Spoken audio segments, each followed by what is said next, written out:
1월 20일 수요일입니다. 갈라디아서 2장 사람을 두려워하면 비겁해진다 라는 주제로 말씀을 나누겠습니다. 먼저 기도로 시작하십시오. 성경을 1회 3일 개발합니다. 꾸준한 영성을 여는 당신의 생을 변화시킵니다. 첫 번째, 껍데기인가 알맹이인가? 1절입니다. 14년 후에 내가 바나바와 함께 디도를 데리고 다시 예루살렘에 올라갔나니. 이번 예루살렘 방문에는 바울 혼자가 아니었습니다.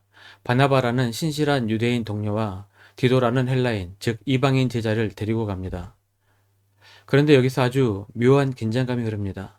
함께 간 디도 때문입니다. 디도는 이방인이었기에 유대인들의 관습대로라면 할례를 받지 않은 소위 부정한 사람이었기 때문입니다. 당시 예루살렘 교회 안에는 율법주의를 주장하는 사람들이 있었습니다. 그들은 틈만 나면 이렇게 주장했습니다. 예수님을 믿는 것 물론 중요합니다. 하지만 그것만으로는 부족합니다. 유대인의 전통인 할례도 받아야 하고 율법도 철저히 지켜야 진짜 구원받은 하나님의 백성입니다. 이들의 주장은 복음의 인간적인 조건을 다는 것입니다. 이에 바울은 어떻게 행동했습니까? 3절입니다. 그러나 나와 함께 있는 헬라인 디도까지도 억질로 할례를 받게 하지 아니하였으니. 바울은 타협하지 않았습니다. 할례라는 껍데기 신앙을 고비했습니다. 그리고 바울은 이것을 그리스도 예수 안에서 우리가 가진 자유라고 말합니다. 예루살렘 교회의 지도자들은 바울에게 무엇을 더해라, 고쳐라 하지 않고 친교의 악수를 나누었습니다. 껍데기가 중요한 게 아니라 믿음이라는 알맹이가 중요하다는 것을 인정한 것입니다. 6절입니다. 유력하다는 이들 중에 본래 어떤 이들이든 내게 상관이 없으며 하나님은 사람을 외모로 취하지 아니하시나니 저 유력한 이들은 내게 의무를 더하여 준 것이 없고 하나님은 우리의 외모나 조건을 보지 않으십니다. 복음은 우리에게 율법의 무거운 짐을 지우는 것이 아닙니다. 예수님을 믿는 믿음, 그 알맹이 하나면 충분합니다. 혹시 여러분의 신앙생활 속에 체면이나 형식, 남들의 시선 같은 껍데기가 본질을 덮고 있지 않습니까? 오늘 이 시간 그 무거운 짐을 다 내려놓으시길 바랍니다. 두 번째, 사람을 두려워하면 비겁해진다. 무대는 안디옥 교회로 바뀝니다. 베드로는 그곳에서 이방인들과 자유롭게 식사하고 있었습니다. 이미 하나님께 이방인도 깨끗하다는 계시를 받았기에 거리낌이 없었던 것이죠. 그런데 예루살렘에서 율법을 중시하는 유대인들이 도착하자 베드로의 태도가 돌변합니다. 12절입니다. 야고보에게서 온 어떤 이들이 이르기 전에 게바가 이방인과 함께 먹다가 그들이 오매 그가 할례자들을 두려워하여 떠나 물러가매. 수제자 베드로가 밥을 먹다 말고 슬그머니 도망쳐 버린 것입니다. 성경은 그 이유를 정확하게 짚어냅니다. 그가 할례자들을 두려워하여. 혹시 내가 욕먹지 않을까? 내 평판이 떨어지지 않을까? 베드로는 그 순간 하나님보다 사람의 시선을 더 두려워했습니다. 더 큰 문제는 베드로의 행동이 거기서 끝나지 않았다는 점입니다. 지도자의 행동은 영향력이 있습니다. 13절입니다. 남은 유대인들도 그와 같이 외식함으로 바나바도 그들의 외식에 유혹되었느니라. 베드로가 도망가는 것을 보고 옆에 있던 바나바도 다른 유대인들도 덩달아 베드로 사도님이 나가네. 우리도 나가자 하면서 따라 나가버렸습니다. 성경은 이것을 외식, 즉 위선이라고 꼬집었습니다.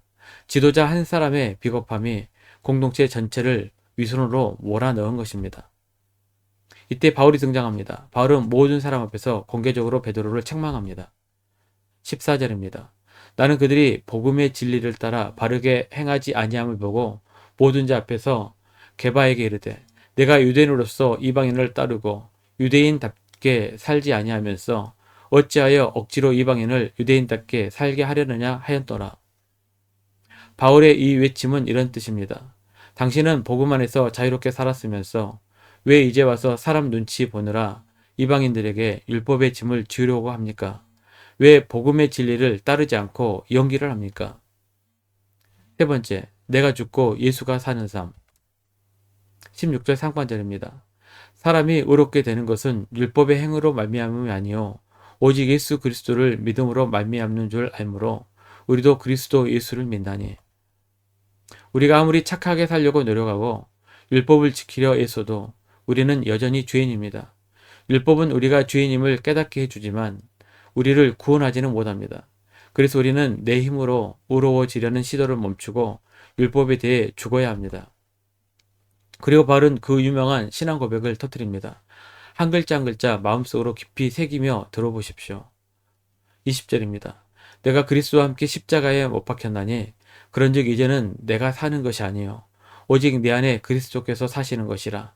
이제 내가 육체 가운데 사는 것은 나를 사랑하사 나를 위하여 자기 자신을 버리신 하나님의 아들을 믿는 믿음 안에서 사는 것이라. 기독교는 내가 수양을 쌓아서 좀 더 괜찮은 사람이 되는 종교가 아닙니다. 기독교는 내가 죽고 내 안에 예수가 사시는 생명의 교환입니다.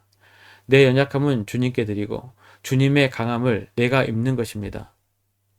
만약 우리가 다시 율법으로 돌아가서 내가 이만큼 했으니 복 받겠지, 내가 저 사람보다 더 의롭지 라고 생각하는 자들에게 바울은 아주 무서운 경고를 합니다. 21절입니다. 내가 하나님의 은혜를 패하지 아니하노니 만일 의롭게 되는 것이 율법으로 말미암으면 그리스도께서 헛되이 죽으셨느니라. 예수님의 십자가를 헛된 것으로 만들지 마십시오.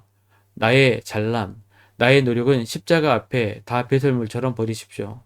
그리고 오직 예수님의 은혜만 붙드시길 바랍니다. 말씀 영미 적용입니다. 첫 번째, 사람의 눈치보다 복음의 진리를 더 중요하게 여기십시오. 두 번째, 나의 노력을 내려놓고 내 안에 사시는 예수님을 의지하십시오. 1년 성일도 주간계획입니다. 오늘은 수요일 출애굽기 17장에서 19장까지 말씀 천천히 묵상하십시오. 1월 중보기도 제목입니다. 5가지 기도 제목을 놓고 충분히 기도하시고 교회와 개인 기도 시간을 가지시길 바랍니다. 가정에서 기도하시기 힘드신 분들은 교회 나오셔서 주중 기도의 시간을 이용하시면 됩니다. 주중 기도는 새벽 6시부터 밤 10시까지입니다. 편하신 시간에 오셔서 정기적으로 기도하시길 바랍니다.